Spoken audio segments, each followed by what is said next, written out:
welcome to another edition of the Warrior SuperCast, the podcast for the Wittenwood School District, highlighting the superstars of the district. Welcome back for another fine year. We have already had the kickoff to the new year, and I am very fortunate to have teachers with me again here at the podcast. I have the James team from the third grade, Tasha and Candy James. No relation, just great working partners. Glad that you can join us today. Thank you. Of course, this is really going into your second year of a full integrated PBL classroom. Let's go back before this and say, this is what I had taught previously, and what has really changed for you now, 2 years in the making? Tasha, you want to start off with that? Candy can start. Okay, Candy. So I guess before PBL, it was more of like just the traditional way of teaching. Open up your book to page 32. Let's read this paragraph. Let's take a test, a few days later. So, just kind of the basic, old-fashioned way, I guess. Would you say that by going about that rote method, something that we're all familiar with, did it become, kind of routine for you? And then all of a sudden the district says, let's shake things up a little bit. How did you react to that? Well, yes, that method was very routine and, kind of boring, not going to lie. But once, I heard about PBL, I got really excited. I heard just a little bit of information, and then I actually was able to observe high school teachers, and that just, got me super excited. Tasha, the same for you, because considering that you are pretty much a tag team, you work together. How does that differ from what you did in the past to where you are today as this dynamic duo we hear?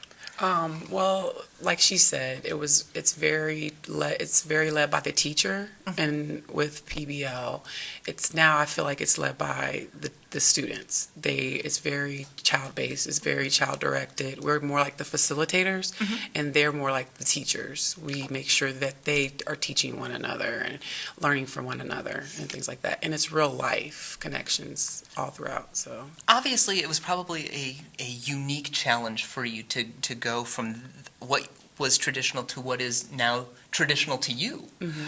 Would you say that transition was difficult for you to overcome?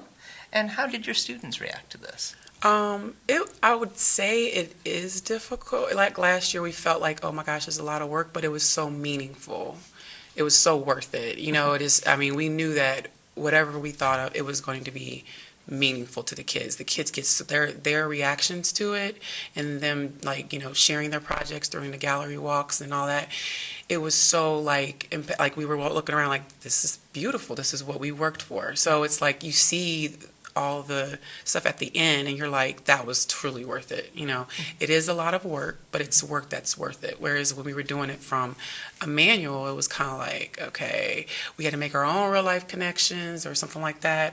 But with PBL and PRBL, it's like you can kind of have the kids, they'll be connecting all the way through it. They understand, like, why are we doing this? We know it from front because of driving question and all that. So when you're seeing things like this, especially like you said, the gallery walks and all of the culminations to these grand projects, would you say you're getting a grander payoff out of your teaching than you did in a traditional method? Candy, I'm going to throw that to you. Yes, absolutely. Before, it was more of like, okay, can you memorize this? But now it's actually focusing on the students understanding the information that they're taking in, and they do a wonderful job. We had a project last year where they were at the Freedom Center, and just standing there watching them explain, what they had learned about, African kingdoms, I'm like, oh my gosh, these kids are awesome. So it's definitely paying off, definitely. And I'll toss this up as a free-for-all kind of question. Do you find that the kids are more eager to learn now? Because as you said, Tasha, that it is more of the student-driven than it is a facilitator driven. Oh yeah, they are like so excited to start a new one, to end the, like, two students today, they're like, I cannot believe we're gonna present our brochures in a couple days. You know, like they're so excited. They know that there's a deadline, and they're doing the standards without even knowing that they're doing the standards. You know, it's not like you have them posted in your room, but it's like the kids don't know, well, this is a standard. They just think, well, I'm creating a brochure and I'm putting information on there and people are going to see it. So they're like excited just to be able to present that to the community, because we usually do like we add the community at the end so they can see the work the kids have done. Awesome. You are listening and watching the Warrior SuperCast here on Waycross Community Media. I'm joined by the James team of Tasha and Candy. James, giving great information in regards to project-based learning here. As we kind of are going on, and we're going to be bringing some students on later in the podcast, how do you feel learning has changed? Not just for them, but for you, because I think as this 2-year process has gone on, you've had to learn something as well. Candy, I know you're shaking your head here. Absolutely. I actually am still learning a lot with the whole process of, creating an actual project. Even though we've done it for an entire year, I'm still learning some new things this year. We use Echo, which is a learning management system that the students, complete assignments in online. Still learning new things about that. And just the information, because the kids are doing these research projects, I'm learning things as well. And that's, learn something new every day. With the infamous question is always, with the number of years I've put into teaching, you've seen many different things. And without giving how long we've been in teaching, we won't give away ages because we don't do that. But would you say that in the number of years that you've been teaching, now doing project-based learning now for 2 years, do you find that this was the true meaning of teaching, as opposed to, say, when you first started and we were all eager and bright-eyed and thought the world? Mm-hmm. Now this has changed. Do you think that has been the culmination to your teaching career? Absolutely. I mean, I taught reading and math. I taught it all, but I've always tried to make real life connections as I taught. But PBL makes so much more sense, like the new tech way, of course. But it's like it makes sense. I'm like, this is what kids. I think we're preparing them for like their future. That's how I see it. Like they're thinking of occupations that they haven't thought of, they've never heard of before. They hear about doctors and lawyers and the football players. Now they're hearing about facility designers and things like that, like historians. So they're learning these things at the age of 8 and 9, and to see them like perk up and like, this is something I'm interested in, and holding different roles in the project, like they're project leaders and they're like timekeepers or whatever. That helps them too. Like for me, it made sense. I was like, this is what I've been looking for. When I heard it, I was like, this is it. This is the way I want to teach, and now I have permission to do so. So I'm going to do it. So, yeah. Candy, same thing. Do you feel that way as well? Absolutely. I had gotten to a point, honestly, where lesson planning was like, oh, I got to do this, Sunday night, waiting till the last minute. But now, honestly, I'll whip out my Chromebook in a heartbeat and, ooh, let me add this to the project. So, it just makes it fun. It just makes it fun. That is amazing. And the one thing that you brought up that most teachers do, but I think you've really hit home in this, is that this is student driven. Mm-hmm. You're just the facilitators, which is now a new role for a teacher. What is your final reaction when a parent, a teacher from another school district, or someone else comes up to you and says, kids shouldn't be able to do that? What's your response to something like that? I want both of your reactions on that. What's Candy? Why don't you start off on that? Yeah, I mean, they're wrong. They're I mean, that's basically what it is. You're wrong, because the kids, they amaze us every single time. We had kids that, had a difficult time with, sitting in their desk, opening up their book. Mm-hmm. They would act out. And those same kids, once we started doing projects, it was like a completely different person. Like they're engaged, they're trying to, help their team do what they need to do. So they're a whole lot smarter than what we think they are. That's awesome. Yes. Less absences and Yes. stuff too. They want to come to school. Mm-hmm. They're ready to do whatever's next on the project and things like that. Last year I did have a talk with a parent because she was doubting it, and she's like, I guess I just got to see it put together. And at the end she was very happy. But it was just like, we were expecting that though, because it was like, okay, from some parents, we were like, okay, we know we're going to have these conversations because we're not doing the traditional type teaching. We're not doing spelling tests every Friday and things like that. So for them, we were prepared. So what Candy and I try to do in the beginning is just like have them come to the launch and see what that's about. She makes up these invitations, and the parents can come and sit and watch and see, okay, and they leave their thoughts and stuff with us, and we share those thoughts with the kids in our newsletter as well. So it's like we try to make sure we have the parents come in and actually see our work so they can see for themselves. As you've said throughout this, it's definitely a community involvement, starting from the heart of the child to you back to their parent. Yes. What a great circle of life, so to speak. Well, speaking of circle of life, we're going to be bringing on a family up here just momentarily. So I want to thank both of you for joining us as well. And we'll be right back with a few new guests coming up here on the Warrior SuperCast. And welcome back to the Warrior SuperCast here on Waycross Community Media. I have switched seats and have gained new guests. I have the Spence family here. Monica? Hello. And, of course, the wonderful twins here. Monica, would you like to introduce your beautiful daughters to us, please? We've got Kaya and Raina. Glad that you're here, guys. Thanks for joining us today. Thanks for having us. Not a problem. We're, of course, been talking to some of your teachers in regards to the things that you just learned in third grade, since you're fourth graders now. What do you think was the greatest thing that you learned with the James team over there? Did you have a favorite project, maybe? I like them all. You liked them all. Was it different doing projects instead of opening up a book or reading something all the time? You got to build things and do things with your other friends? Yeah. They were really fun. Really? What made it so much different? Because I'm sure you're doing so many different things that even your mom and I didn't get to do in school.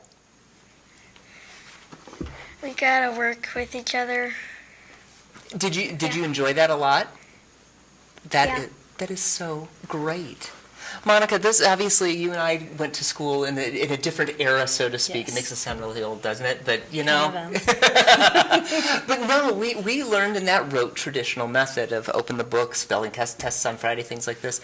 Now that you've got your daughters into a project-based learning school, what is the change? I mean, in the last 2 years, they've gone from what we're used to something that they just are beaming about. Yeah, I love seeing the difference. Instead of them coming home and just working on something on their own, something they may have difficulty with and have only themselves to, to think back on what they learned. They have a whole class to work with, and I was just thinking, listening to the Jameses talk about how the kids want to be a part of it. They both did have to miss a day last year due to illness, and it was in the midst of a project, and they both said different things. Raina said, I have to let my team down. I'm not going to be there to do my part. And the day that Raina's team presented, they all, stood by the project, and I took a picture of them, and they said, we gave her part, and we didn't let her down, and it was really neat to see all the kids in the class come together and be a part of everything they were doing.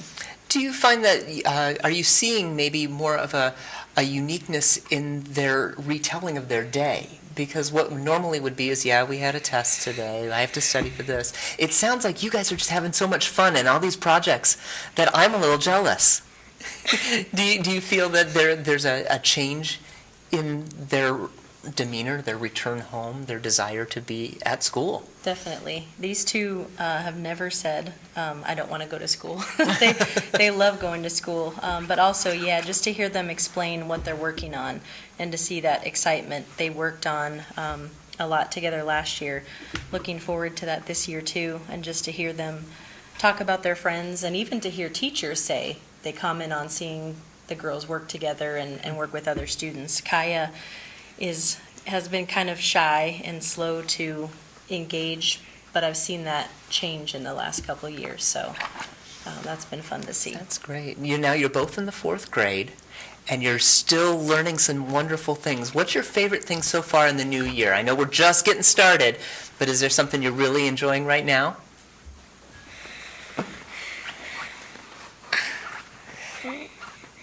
Well, at the beginning, we gotta build something out of sticks, tape, and paper. Oh, wow. We had to build the highest tower.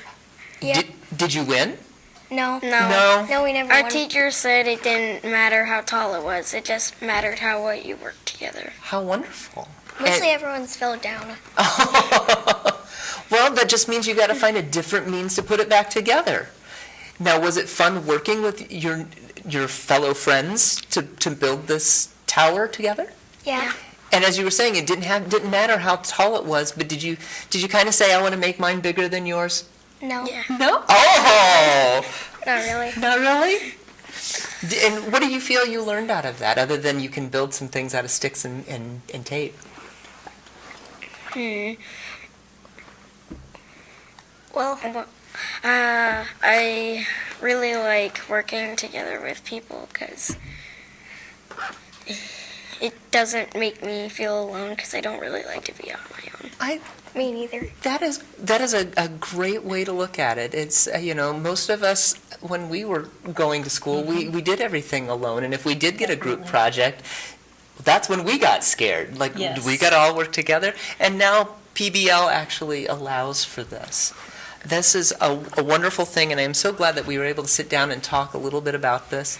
And I'm glad you guys are enjoying the new school year. I hope that the 4th grade is going to be wonderful for you. And maybe you'll build something else and we can talk about it at another time.